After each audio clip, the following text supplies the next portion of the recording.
Welcome বন্ধুরা, আমি কাঁচা আম দিয়ে চাটনি তৈরি করছি। কাঁচা আমগুলো এই জন্য ছাল ছাড়িয়ে টুকরো টুকরো করে লম্বা লম্বা করে কেটে নিয়েছি। আর এখানে আমি কড়াইয়ের মধ্যে রিফাইন্ড অয়েল দিয়েছি, রিফাইন্ড তেল দিয়ে তেলটা গরম হওয়ার পর ওর মধ্যে আমি সর্ষে ফোড়ন আর দুটো শুকনো লঙ্কা ভেঙে দিয়ে দিয়েছি। দিয়ে ওটা অল্প মশলাটা নেড়ে ওর মধ্যে আমি কাঁচা আমগুলো দিয়ে দিলাম।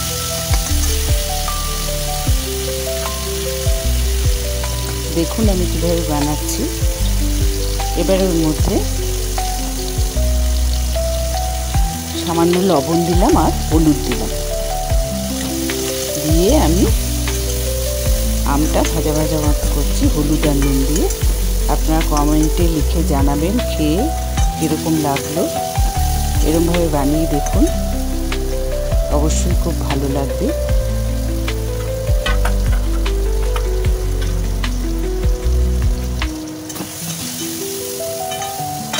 এবার নেড়ে চেড়ে আমি 5 মিনিটের মতো লো ফ্লেমে ঢেকে রেখেছিলাম। এরপরে আমি পরিমাণ মতো ওর মধ্যে কড়াইয়ে আমের মধ্যে জল দিয়ে দিলাম। খুবই ইজি পদ্ধতিতে তৈরি, এটা তো করতেও বেশি টাইম লাগে না।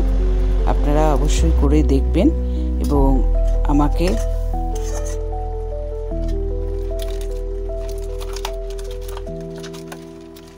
এবার এর মধ্যে কিছুটা আমার রস ছিল, ওই রস দিয়ে দিলাম, মিষ্টির রস কড়াইয়ের মধ্যে। আপনারা অবশ্যই আরও নতুন নতুন রেসিপি পেতে হলে সাবস্ক্রাইব করবেন। এবার এর মধ্যে এক টুকরো গুড় দিয়ে দিয়েছি। গুড়টা রসের মধ্যে চাটনির মধ্যে গুলে যাবে, ভেঙে দিচ্ছি আমি। ঢেকে দিয়েছিলাম, গুড়টা দেওয়ার পর গলে এসছে। দেখুন আমার চাটনি মোটামুটি তৈরি হয়ে গেছে। আপনারা লাইক শেয়ার করবেন।